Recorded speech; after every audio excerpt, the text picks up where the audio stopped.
এই গরমে কলিজা ঠান্ডা করা ভাপা দইয়ের রেসিপি আজ আমি আপনাদের শেয়ার করব।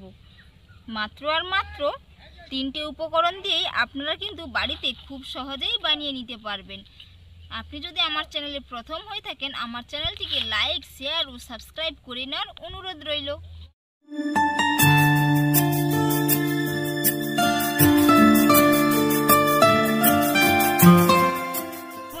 প্রতিদিনের মতো আজকেও চলে এসেছি রান্নাঘরে। আজ আমি আপনাদের সম্পূর্ণ একটা ইউনিক রেসিপি করে দেখাবো।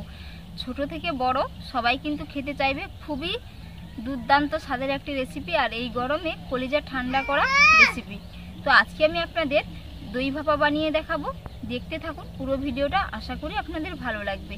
আর মাত্র 2টো উপকরণ দিয়ে।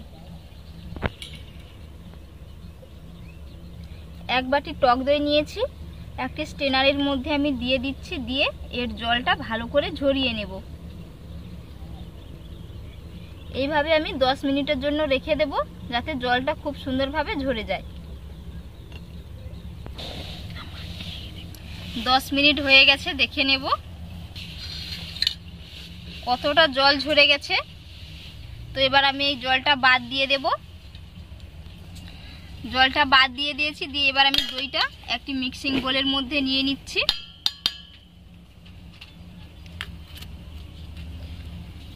দইটা ভালো করে আমি একটু ফেটিয়ে নেব।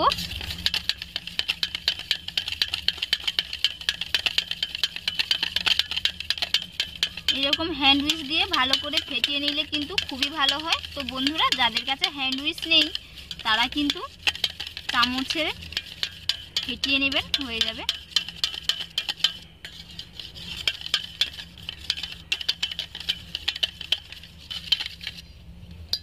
খুব সুন্দর করে ফেটিয়ে নিয়েছি দইটা। এর মধ্যে আমি এবার এলাচের গুঁড়ো দিয়ে দেব।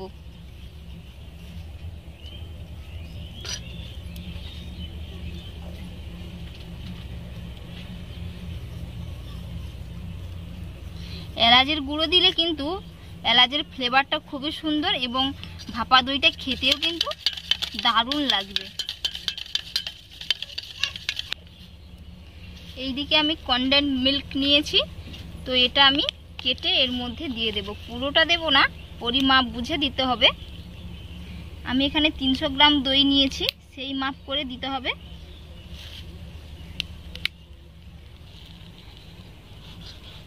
এর মধ্যে আমি পরিমাপ করে দিয়ে দেব। বন্ধুরা, আপনারা যদি না কনডেন্স মিল্ক পান তো আপনারা এর পরিবর্তে কিন্তু চিনিও দিতে পারেন। চিনি সাথে গরুর দুধ পরিমাপ করে আমি দিয়ে দিয়েছি, এর মধ্যে দিয়েছি। তো এবার এটাকেও আমি খুব ভালো করে ফেটিয়ে নেব। আমি বলেছিলাম আপনাদের বেশি কোনো উপকরণ দিতে হবে না, মাত্র 2টো উপকরণই কিন্তু হয়ে যাবে। আর এলাচের গুঁড়ো এটা অপশনাল, তো ফ্লেভারটা ভালো আনার জন্য এর কারণে আমি এলাচের গুঁড়ো দিয়েছি। বেশিও টাইম লাগবে না, খুবই অল্প টাইমেও হয়ে যাবে।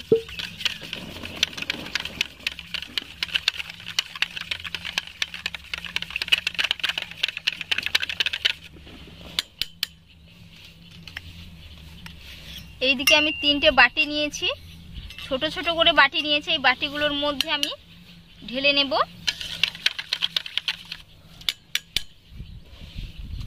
যেহেতু ভাপা দই, এর কারণে এগুলো কিন্তু ভাপিয়ে নিতে হবে।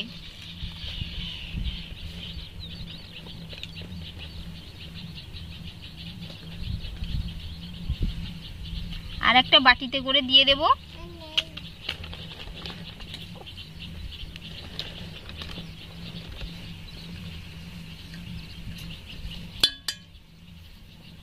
এর মধ্যেও কিছুটা ঢেলে দিচ্ছি।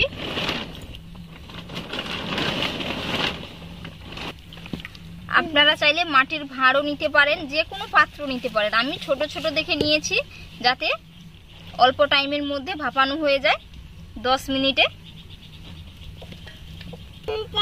সব বাটিগুলোর উনুন জেলে নিয়েছি, কড়াই বসিয়ে দিয়েছি। কড়াইয়ের মধ্যে আমি 2 বাটি মতো জল দিয়েছি, দিয়ে একটা স্ট্যান্ড বসিয়ে দিচ্ছি ভাপানোর জন্য। দিয়ে আমি এবার বাটিগুলো বসিয়ে দেব।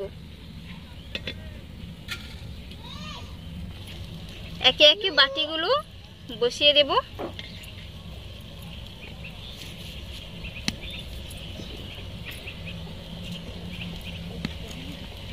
যাতে না বাটির উপরে জলটা উঠে যায় সেই রকম আপনাদের পরিমাপ করে জল দিতে হবে। তো প্রথমে আমি 3টে বাটি দিয়েছি, পরে আমি একটা বাটি দিয়ে দেব। একটা ঢাকনা লাগিয়ে দিচ্ছি। এইভাবে আমি 10 মিনিটের জন্য ভাপিয়ে নেব। 10 মিনিট পরে আমি আপনাদের দেখাবো। 10 মিনিট হয়ে গেছে, এবার আমি কিন্তু দেখে নেব। খুবই গরম। তো আমি একসাথে কিন্তু 4টে বাটি দিয়ে দিয়েছিলাম মাঝখানে, আপনাদের সেটা দেখানো হয়নি। প্রথমে 3টে দিয়েছিলাম, তো একে একে সব বাটিগুলো আমি কিন্তু নামিয়ে নেব। দিয়ে আপনাদের ঠান্ডা করে এগুলো ফ্রিজের মধ্যে 4 থেকে 5 ঘন্টা রেখে দিতে হবে, এমনি নর্মাল ফ্রিজে। ঠান্ডা ঠান্ডা খেতে কিন্তু খুবই ভালো লাগবে, ডিপ ফ্রিজে রাখার দরকার নেই। নামিয়ে নিয়েছি, এবার আমি আপনাদের কেটে দেখাবো। আপনাদের দেখাচ্ছি, এখনও কিন্তু পুরোপুরি ঠান্ডা হয়নি। দইটা কত সুন্দরভাবে হয়েছে, হাতে লেগে যাচ্ছে না, কত সুন্দরভাবে জমাট বেঁধে গেছে। এই যে ধারগুলো ছেড়ে যাচ্ছে, খুব সুন্দরভাবে হয়েছে দইগুলো। দেখে নিশ্চয়ই আপনারা বুঝতে পেরেছেন। এবার আমি একটা প্লেটের মধ্যে মোল্ড আউট করব। প্রথমেই বাটিটা মোল্ড আউট করব, দেখে নেব।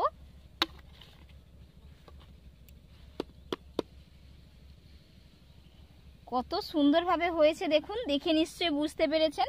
তো এবার আমি একটু উপর থেকে একটু কেশর দিয়ে দেব, যাতে আরও ভালো লাগে খেতে, দেখতেও ভালো দেখায় এবং খেতেও ভালো লাগে।